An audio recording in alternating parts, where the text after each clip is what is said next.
L'autre jour, ce titan de la pensée qui est Madame Nathalie Loiseau, ministre des Affaires européennes, celle-là même qui fait 308 vues sur Figaro Vox au bout de 10 jours, quand moi je fais 73 000 au bout de 48 heures. Elle a été invitée chez Bourdin sur RMC et elle s'est permis de me taper dessus en disant que, je sais pas quoi, j'ai pas vu le truc, mais on me l'a rapporté, qu'il fallait lutter contre les idées, les affirmations simplissimes de François Asselineau. Aujourd'hui, quand il y a des sondages au sein du mouvement des Gilets jaunes, c'est plutôt le vote pour Asselineau qui remonte. Ce qui veut dire que la question européenne, puisque c'est une des questions sur lesquelles Asselineau s'est beaucoup positionné, cette question européenne est une des questions qui fédère au sein des Gilets jaunes. Alors écoutez, je ne sais pas bien ce qui fédère au sein des Gilets jaunes et je ne m'aventurerai pas sur un terrain aussi escarpé.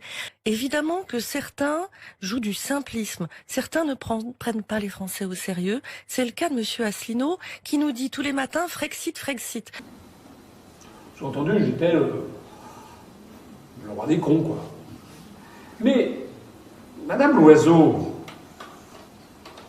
si je suis le roi des cons, il y a une façon très simple, mais extrêmement simple de se débarrasser de moi. C'est d'accepter, comme je le lui ai proposé, comme je l'ai proposé depuis des années à Madame Le Pen, à Monsieur Dupont-Aignan, à Monsieur Mélenchon, à Monsieur Wauquiez, c'est d'accepter qu'il y ait un débat devant les Français. Mais pas un débat de 25 minutes avec des gens qui vous aboient dès qu'on dit quelque chose d'intelligent, les journalistes. Un débat comme il y a un débat fair-play et à l'ancienne. Moi, je voudrais avoir un débat avec Madame Loiseau, des Affaires européennes, devant les Français, sur TF1 20h, pendant 1h30, avec 2 journalistes qui seraient là, posant des questions, n'interrompant pas les interlocuteurs. Voilà, puis on verrait. Si ce que je dis est simplissime, si ce que je dis est si bête, si faux, si con, Madame Loiseau devrait saisir la perche que je lui tends. Elle pourrait ainsi, devant tous les Français, montrer à quel point je suis un imbécile, à quel point tout ce que je dis est faux.